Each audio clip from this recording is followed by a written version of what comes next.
ठीक है जी। देखो, अगर सवाल में कुछ ऐसा दिया जाता है, यदि यदि a sec theta minus b tan theta equal to c. किसी सवाल में मेरे दोस्तों आपको ये दिया जाता है a sec theta minus b tan theta equal to c. सुनना मेरी बात को, ये दिया गया, एक इक्वेशन दी है, a sec theta minus b tan theta equal to c, and data इस प्रकार से सेट है। ऐसा कंसेप्ट पहली क्लास में भी हुआ था, पहली शीट में।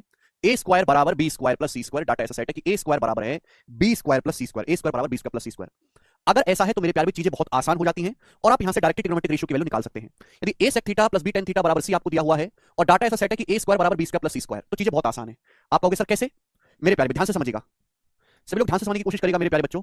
अगर मैं सी को इधर ले आता हूं मेरे प्यारे में, लेफ्ट साइड में, तो ये हो जाएगा ए बटे सी सेक थीटा, ए बटे सी सेक थीटा माइनस बी बटे सी टेन थीटा बराबर 1।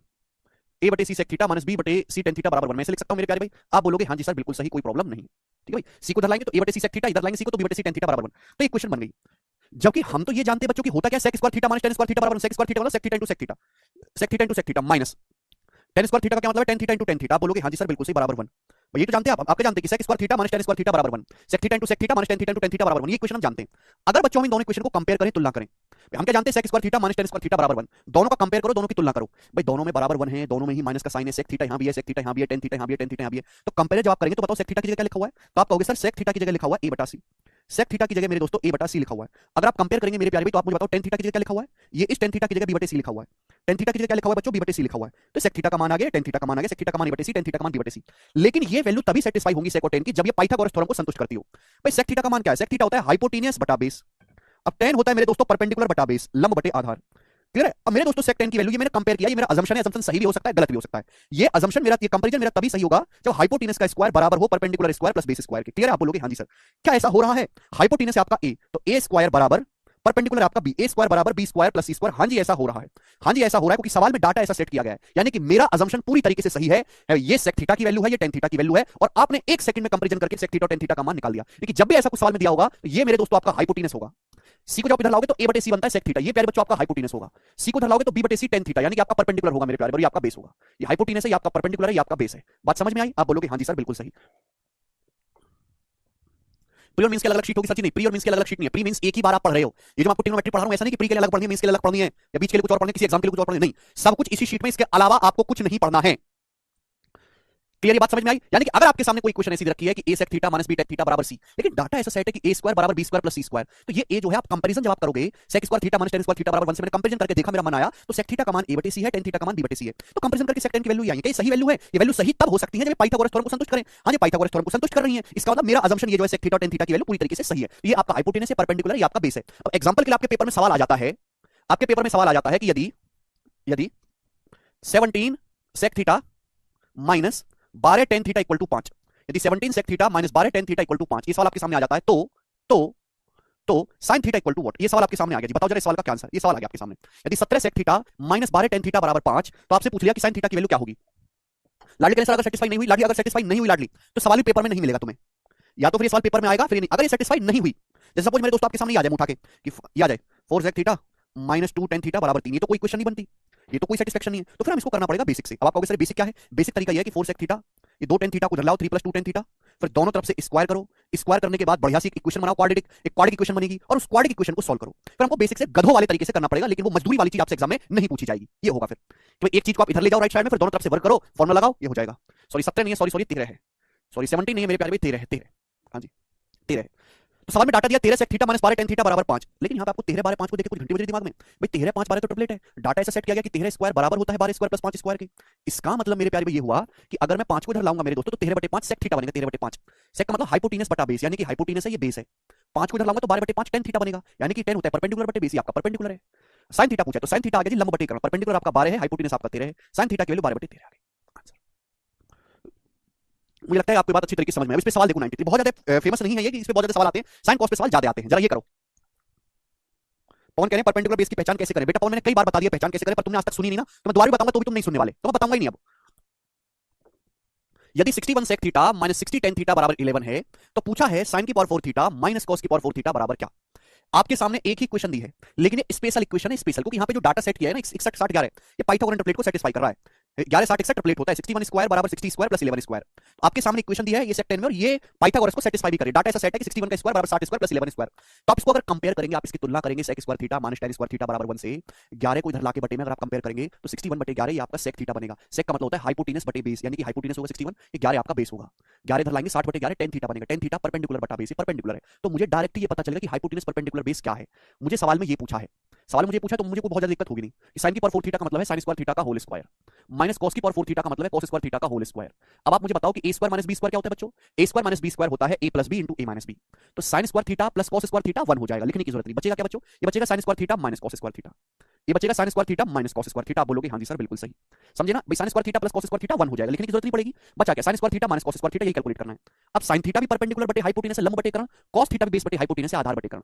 दोनों पे स्क्वायर लगा हुआ है तो नीचे तो हाइपोटेनस का स्क्वायर आएगा 61 का स्क्वायर नीचे एलसीएम लेने पर, ऊपर आएगा perpendicular square, perpendicular 60 perpendicular square minus base square. आप बोलोगे हाँ जी सर बिल्कुल सही। क्लियर है?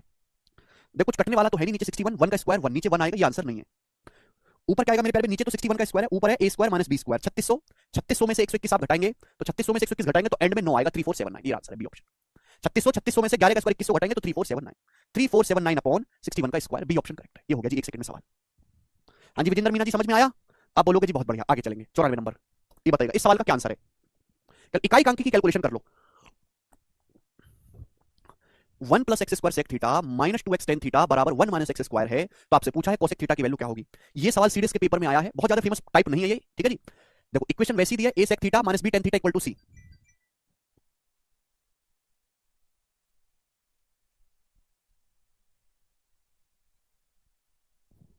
a sec theta minus b tan theta equal to c, लेकिन यहाँ डाटा ऐसा सेट है कि ये जो 1 प्लस एक्स स्क्वायर है ये 2x और ये 1 माइनस एक्स स्क्वायर, भाई ये तो पाइथागोरस इंटरपोलेट होता है। ये तो मैंने आपको समझाया कि 1 प्लस एक्स स्क्वायर का जो होल स्क्वायर है वो क्या है मेरे प्यारे भाई? ये तो पाइथागोरस इंटरपोलेट है, 2x का होल स्क्वायर प्लस 1 माइनस एक्स स्क्वायर का होल स्क्वायर क्या है? A square minus b square 2ab a square plus b square Pythagoras interpolate है। इसका मतलब ये आपका हाइपोटेनस होगा, ये आपका परपेंडिकुलर होगा, ये आपका बेस होगा। इधर आएगा ना सेक बनेगा हाइपोटेनस बटा बेस, ये नीचे आएगा tan बनेगा परपेंडिकुलर बटा बेस। कोसेक पूछा, कोसेक का मतलब हाइपोटेनस बटे परपेंडिकुलर, कोसेक थीटा क्या होता है? कर्ण बटे लंब। तो भाई 1 प्लस एक्स स्क्वायर को 2x से भाग देंगे तो ये उत्तर आ जाएगा। तो केवल ऑब्जर्वेशन का खेल है, ठीक है जी। जैसे मैंने आपको ये आइडेंटिटी सेक 10 में सिखाई है, बिल्कुल ऐसी ही आइडेंटिटी कोसेक कॉट की भी होती है। जैसे कंसेप्ट मैंने आपको सेक 10 में सिखाया, बिल्कुल ऐसा ही सवाल कोसेक कॉट में भी बनता है, ठीक है ना। जैसे बेसिक मैंने आपको समझाया है, यही बेसिक है। कुछ गधों के लिए बेसिक की परिभाषा कुछ और है, क्योंकि वो स्कूल पास नहीं किए ना, सीधा सरकारी नौकरी की तैयारी करने बैठे हैं। जैसे सेक्टर में हमने सिखाया वैसे ही कोसेक कॉट की भी होती है, तो वो मुझे बताने की जरूरत नहीं है, उसको आप खुद से कर सकते हो, खुद से समझ सकते हो मेरे प्यारे भाई। कंसेप्ट यही है, ठीक है, बस थोड़ा सा उसमें चेंज आ जाता है। यहाँ सेक्टर है वहां कोसेक कॉट हो जाएगा जी। ट्रिपलेट वगैरह आपने याद किया तो आप कर पाओगे, चलेगा, खत्म। अगला मेरे प्यारे भाई नेक्स्ट क्वेश्चन है आपके सामने, 3 क्वेश्चन मैं आपको और कराऊंगा, तीनों ही मिसलेनियस सवाल है, उसके बाद खत्म जी। ओके ठीक है, 3 क्वेश्चन और है मिसलेनियस, उसके बाद ये जो है शीट खत्म हो जाती है जी। बच्चों ये बताइएगा जी सवाल का क्या आंसर है, स्टूडेंट बनाओ। सवाल नंबर 95 बनाइएगा बच्चों। सवाल है, सवाल का सोर्स क्या है? इस सवाल का सोर्स है सीडीएस 2017 का पेपर, काफी पुराना सवाल है, लेकिन ऐसा सवाल सीजीएल के मेंस के पेपर में बन सकता है, प्री के नहीं मेंस के पेपर में, इसलिए मेरे प्यारे भाई मैं आपको करवा रहा हूं। यदि ए स्क्वायर कोसेक, किसी टाइप को फॉलो नहीं करते, बस ये सवाल है। A square cosec square theta miscellaneous minus b square cot square theta बराबर 7, a cosec theta plus b cot theta बराबर 1। आपको इस चीज को देख के दिमाग में घंटी बज रही है, इस चीज को देख के है क्या? अगर आप इसको ध्यान से देखेंगे, A square cosec square theta, तो ए कोसेक थीटा का whole square, A cosec theta का होल स्क्वायर माइनस ये B square cot square theta, ये बी कॉट थीटा का होल स्क्वायर बराबर 7 है। आप बोलोगे हाँ जी सर ऐसा है। आप मुझे बताओ कि a square minus b square का मतलब क्या है? A square minus b square का मतलब होता है सर जी ए प्लस बी गुणा ए माइनस बी। सर मुझे ए प्लस बी की वैल्यू 1 दी हुई है, तो मैं जानना चाहता हूं यहां से ए कोसेक थीटा, मैं आप लोगों से पूछूंगा a cosec theta minus b cot theta की वैल्यू क्या होगी, इसकी वैल्यू क्या होगी, मैं आपसे पूछना चाहता हूं, करके बताओ जरा मुझे इसका मान क्या होगा, बनाओ।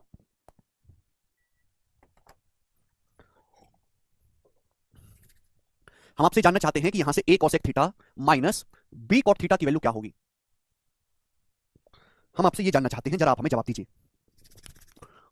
7 7 होगी भाई। A square minus b square को जब फॉर्मूला लगाएंगे, a cosec theta plus b cot theta 1, तो ए cosec theta minus b cot theta 7, 1 की 7 में गुणा करेंगे तो ही तो 7 आएगा। अगर a cosec theta plus b cot theta 1 है तो ए cosec theta minus b cot theta कितना होगा? 7 होगा मेरे प्यारे 7। अभी इन दोनों की गुणा ही तो दे रखा है, a square cosec square theta minus b square cot square theta. बोलोगे जी सर बिल्कुल सही, कोई प्रॉब्लम? एक सेकंड,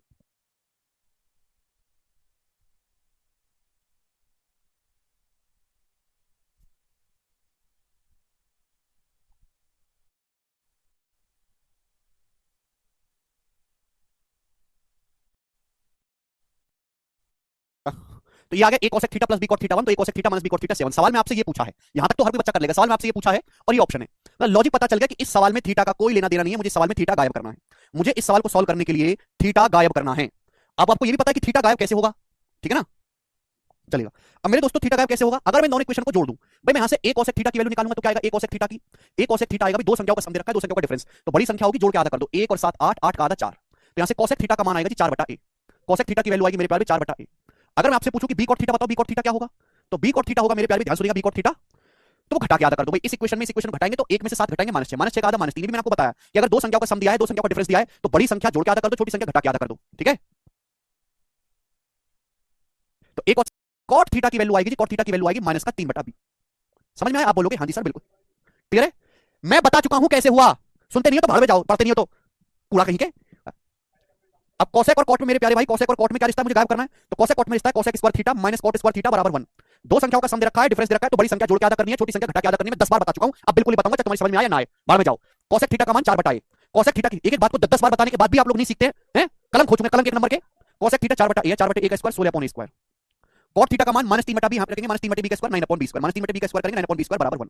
एलसीएम लेंगे तो ये हो जाएगा यहां cross multiply 16b square -9a square, 16b square -9a square बराबर राइट साइड में ये a स्क्वायर b स्क्वायर चला जाएगा, a स्क्वायर b स्क्वायर। ये आगे यहां तक आप बोलोगे हाँ जी सर बिल्कुल सही। अब बताओ सवाल 16, इस सवाल में कुछ है ही नहीं, ठीक है भाई। 16b स्क्वायर बराबर, 16b स्क्वायर बराबर माइनस का 9a स्क्वायर चला जाएगा राइट साइड में, -9a स्क्वायर राइट साइड में चला जाएगा, तो a square common, a square common bracket में आएगा b + 9, तो a स्क्वायर * b + 9 पूछा, a स्क्वायर * b + 9 किसके बराबर आ गया? 16b square, B option answer. ये प्रॉपर सॉल्यूशन है इसका। यार तुम जिस हिसाब से हम पढ़ रहे हैं ना, उस हिसाब से सिलेबस पूरा होने में 5-6 साल लगेंगे कम से भी कम, क्योंकि आप लोग ना एक एक बात को 10-10 बार एक्सप्लेन करवाते हैं, ऐसे काम नहीं चलेगा। एक बार को केवल एक ही बात कहूंगा मैं, एक ही बार कहूंगा, आपको पता होनी चाहिए, कोई मुश्किल चीज तो है नहीं, मैं बता नहीं चुका आपको कि भाई दो संख्याएं अगर सपोज x और y है, उनका सम दे रखा है x और y का a, उनका डिफरेंस आपको दे रखा है b, उनका डिफरेंस दे रखा है b, तो x का मान भी बड़ी संख्या x है, छोटी संख्या y है, b x x - y x + y, पहले x आ रहा बाद में y, बड़ी संख्या x है, तो x का मान होगा, इन दोनों को जोड़ के आधा कर दो, a + b/2। आता कहीं से नहीं, इन दोनों इक्वेशन को जोड़ के आता, अगर मैं दोनों इक्वेशन को जोड़ूंगा तो y से y कट जाएगा, दोनों इक्वेशन को जोड़ूंगा y से y कटेगा 2x, 2x बराबर a + b, तो x का मान क्या आएगा? a + b/2, ठीक है जी। y की वैल्यू क्या होगी? y की वैल्यू आएगी भाई, घटा के आधा कर दो, इस इक्वेशन को घटाएंगे a - b/2। अब बताओ, ये आपको बताया नहीं हमने, जब पढ़ते नहीं है, रिवीजन ही नहीं करते, भूल जाते तो क्या करें बताओ। अब यहाँ यही तो चीज है, ऐसे समझो कि दो संख्याएं हैं, उनका सम दिया, उनका डिफरेंस दिया है, तो a cosec थीटा आएगा 1 + 7 8, 8 का आधा 4 जोड़ के आधा कर दिया, b cot थीटा आएगा 1 - 7 -6 -6 का आधा -3 कर दिया, ठीक है। तो ये चीज आपको मैंने लिख के बताया, लिखने की जरूरत नहीं थी, ये मैंने आपको लिख के बताया, इतना आपको करना है केवल सवाल में, आसान सवाल है, ये करिएगा। 96 नंबर सवाल बनाओ जल्दी से, हो गए।